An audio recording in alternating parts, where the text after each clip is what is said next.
friends and neighbors, it looks like we are live. So thank you for joining me in another Facebook Live. So glad you could be here. I'm Sarah Gaston, your host. And as always, I am here to answer your questions. But,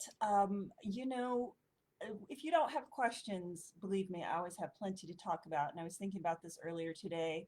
Um, it's sort of like acting church, right? So I'm going to give you some wisdom. I'm going to preach to you a little bit, and then of course always ask me your questions. Anyway, and there's a lot actually I want to talk about today. So, but as always, please in the comments write your questions. That's actually what I'm here for. And if for some reason you do not get a chance to join me today, or you think about a question later, and you're watching this later on, you can always shoot me an email or write something in the comments for next time. So today I want to talk to you about Hamilton. Okay. So not just because I'm a fangirl, because I'm a fangirl. Now I understand what all the hype was about. But I'm watching this show. In case you didn't know, in case you've been living under a rock, it is now available through Disney Plus. So I had to buy a Fire Stick and figure out how to install it and how to figure out how to get Disney Plus app on my TV. Anyway, it was a whole thing because I'm not a tech person. Anyway, totally worth it. But as I'm watching the show, I'm thinking about a few things. The least of which, well, not the least of which, but lesser was the mastery because it's clearly there. But I'm looking at Lin-Manuel Miranda thinking he is not a romantic lead. He's not conventionally handsome. He's not white. And yet he is playing this American hero who was like supposed to be a ladies' man. And I thought, like, that is genius because he just said, you know what? So what? I want to portray this character and I want to play this role, and I'm going to populate it with a bunch of people of all different colors. And we're not going to really worry about if we're, technically casting correctly. And he just like did his thing. And you've heard me talk about this for a few weeks now, like the importance of us just going out and creating what we need to create in whatever form that takes. And my hat is off to him, if for nothing else than that. But then my hat is also off to him because of just the diversity that he offers. I watched this adorable video of this little girl. She looked to be Asian, and she was watching it with her mom, and she pointed to one of the women and said, "That's me." And the fact that she could see somebody in entertainment who was representative of her, like, is so valuable. And I say that, yes, I'm a white person, but as a woman. So I watched Moana the other night because now I'm on a Lin-Manuel kick. And when I was a girl growing up, yeah, we had plenty of Disney princesses. But in those stories, you were a beautiful young woman, and all you really needed to do was be beautiful because then and you probably were supposed to be good too, but mostly you needed to be beautiful. And if you were a beautiful young white woman, then a prince would come along and he would make everything okay. And that is the message that we received. And I'm watching Moana, and again on Disney Plus. So hello, I'm going to watch a bunch of children's shows. Um, but it's about a young girl who feels called to do something beyond what is traditionally appropriate for her, and to go on an adventure in order to save her village. And there's no romantic storyline.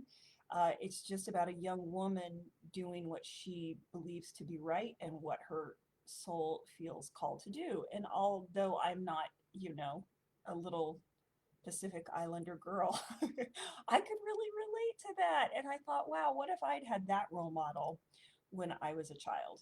Somebody who just took their destiny in their own hands. And so that's one thing I just want to say that's just really beautiful about the entertainment that's beginning to emerge, and that you can play a part in that. And if you're not seeing yourself represented, or you're not seeing yourself represented in a way that you think is lifting uh, your how you identify up to a level that you feel you deserve, right? Then why don't you go out there and do something?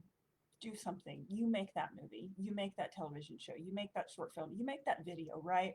I'm not saying everyone move to Hollywood, especially not right now during COVID. Start making a web series. Make a web series where the hero looks like you and comes from your background and has the challenges that you have, right? We need more content out there that's not just like, look what middle-aged white men are dealing with, right? I love you, middle-aged white men, don't get me wrong, but there's more to the world than that. And it's our responsibility as artists to move that agenda forward, not just by complaining about it, because that doesn't really get us anywhere, but by doing something about it. Oh, I have a question. Great. Sarah, Joseph here. Sometimes I get just a little bit nervous. How do you combat this? I think I've talked about this before, and I would say just it kind of depends on the context in which you get nervous.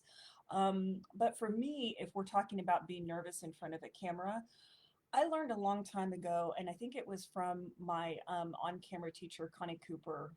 This was many years ago. Many of you guys know Connie or have studied with her in the past. But I think it was from her that I learned to treat the camera like someone that you really love, right? So you can't look at the camera as an enemy or like somebody who's out to get you, but treat the camera like, your most beloved, trusted person that you want to communicate with authentically and generously. Because in my experience, that is the way we get rid of this wall that we often put up. I see this a lot when I teach newer actors, especially when we're doing something like a slate or a testimonial commercial, which involves just you as the spokesperson speaking to the camera. I can sense when there's a wall up. And what that is it's like, I don't want you to see me. I don't want to let you in. So even though I'm in front of you, I'm not going to let you in. And we sense that as the viewer. And so what you want to do is you want to remove that wall. You want to remove that barrier by treating the camera as your beloved, and you really want to communicate generously and authentically with them. The example I always use is the Allstate man. Like when he looks into the camera and says, "You're in good hands with Allstate," you're like, I totally trust you. I'm not even with Allstate, right? But I believe him, right? Because I feel like he's talking to me and he's going to take care of me. So I hope that is helpful to you, Joseph.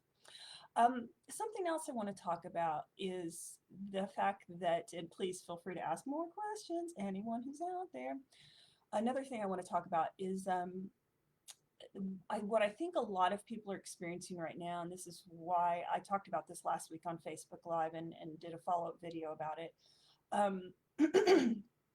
It's easy to feel right now like nothing is going on, that the industry is kind of at a standstill.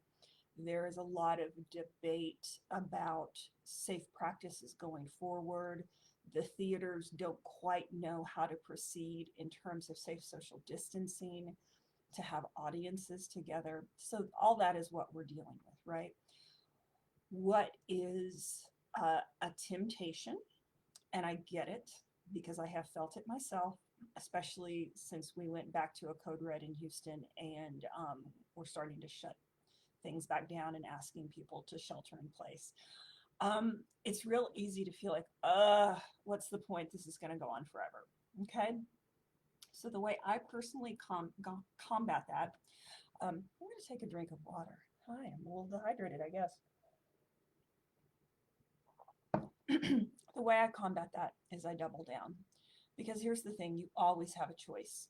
And the harder choice is to not give up. The harder choice is to figure out a way to keep going when it doesn't feel like it's going to make a difference. I wish I could give you the exact quote, but I don't have it in front of me. But when I went to the Martin Luther King Institute in Atlanta a couple of years ago, I was there on a job, and I spent about 3.5 hours there, and incredibly inspirational for a variety of reasons. But I bought a coffee cup because I just wanted some MLK swag. And the coffee cup basically said, you know, that he was feeling so weary and he wanted to give up. And then, he made himself a cup of coffee and, prayed and realized, now is the time to really to keep fighting because there was something there worth fighting for. So that's kind of how I feel. I was online yesterday and I was updating some pictures and adding some stuff to my Actors Access and my casting networks and my LA casting sites. And there was a part of me that was like, oh, why does this even matter? Why does this even matter?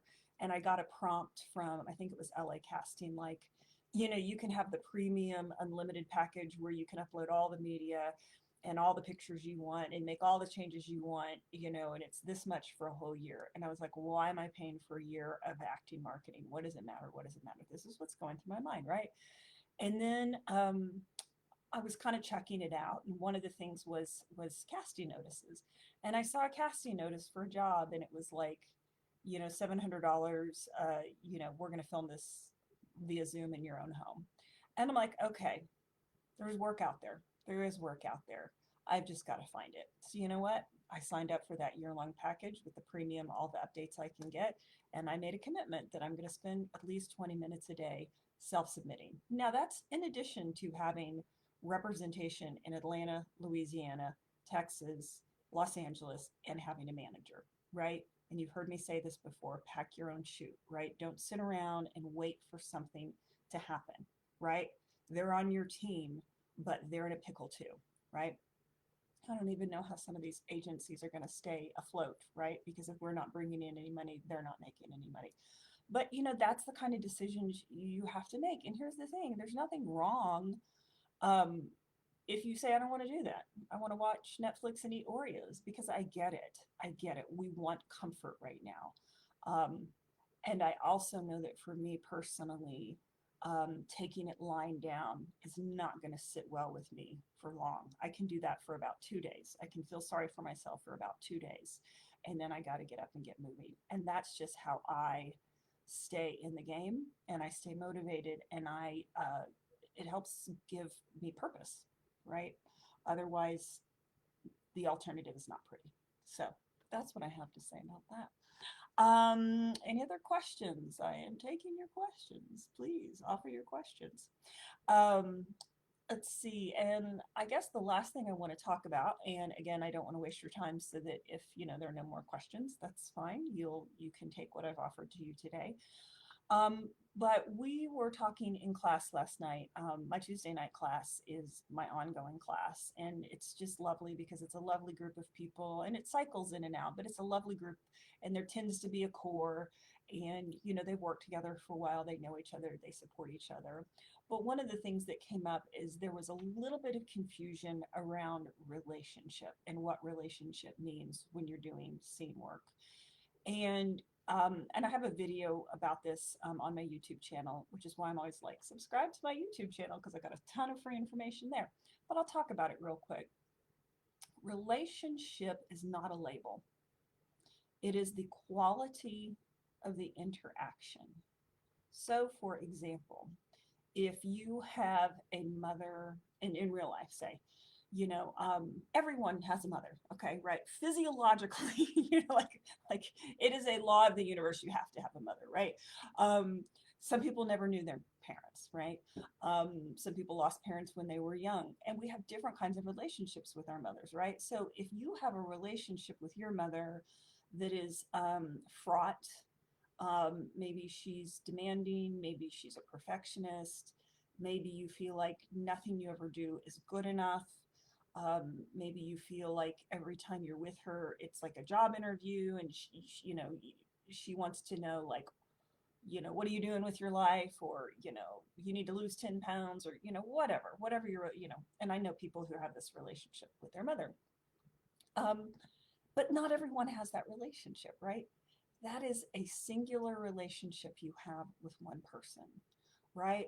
So when I ask someone when we're doing scene work, so what is your relationship? And they say, well, she's my mom. I say, that's not the relationship. That's a label. Okay. And the reason I say that is not because, I'm trying to, you know, I don't know, trick you or make you think that's a wrong answer. It's an answer. It's just not an answer that is really going to inform you as an actor. So what tends to happen is when we don't dig deep and do that initial work to really tease out or create the complexities of a relationship, for example, and relationship is just one of the pillars, right? If you have read Michael Shurtleff's guideposts, he has got what he calls the 12 guideposts, although they're actually 13. I have a list of questions I give out to the people I work with called essential questions to ask for every script. But one of the pillars is always, what is the relationship? And the thing is, if you make a flat or two-dimensional choice about any one of those pillars, it's going to reflect in your work, right? So it's not about making an academic choice like writing this, psychological paper about the relationship, but it's about really thinking through what kind of relationship could exist here, and how is that sort of substantiated by the text, and what can I do in terms of, you know, uh, spices to make it interesting, right? Because human beings are complicated and our relationships are complicated. And we are not, you know, we're not one dimensional. We're not all one thing and not another. I was sharing with my class last night that we were talking about points of view, and I was saying that I'm a rule follower. I consider myself a rule follower, and I do often follow the rules, right? Except when I'm not, right? Except when I know it says stay out and then I jump the fence, right? Or I know it says stay off trail and I go on that trail anyway, right? I mean, I do that sort of thing sometimes, right? So by and large, I'm a rule follower, and I know that that informs my view of the world. And I know that when I see other people not following rules, I can get a little like, and yet I break rules too, right? Um, so that's what I want to just impress upon you, is that when you're looking at your relationships of your character with other characters, it's not a label, it's not an attitude, it's not one dimensional, it's not simple, right? Really think about, how do we relate to one another? Another trap I want to talk about, yes, John Berryman, the Baker's Dozen of Guideposts, is ah, John's witty remark made me totally lose my thought. What was I going to say? Relationship label. I don't know what I was going to say. I'm sure it was incredibly profound. Anyway, Holly, what was it? Relationship. Oh, well, I'm stuck. COVID-19 brain. That's what I'm going to blame it on. All right, my friends, if there are no other comments, I'm going to let you go because I respect and value your time. So I hope you enjoyed this Facebook Live. As always, please feel free to comment. Feel free to share it with friends. It gets recorded every week. Feel free to subscribe to my email list. If you go to my website, www.sarah.com, there is a button there to subscribe to my email list, because I offer some things in email that I don't offer anywhere else. And also you can keep up to date on classes and, offerings that I have. And I also suggest subscribing to my YouTube channel, because I don't advertise all the videos that I put up on YouTube, and there's a whole library of helpful tips and tricks for you. Hold on, I'm just double checking, because now it looks like there are people commenting. So yeah, exactly. Carlos, you're so welcome. You're so welcome. Always, always, always. Carlos is one of my Tuesday night regulars, and he's an awesome, wonderful human being as well as actor. So anyway, guys, thank you so much for watching, and I will catch you next time on Facebook Live. Have a beautiful week. Stay safe, stay well. Okay, bye.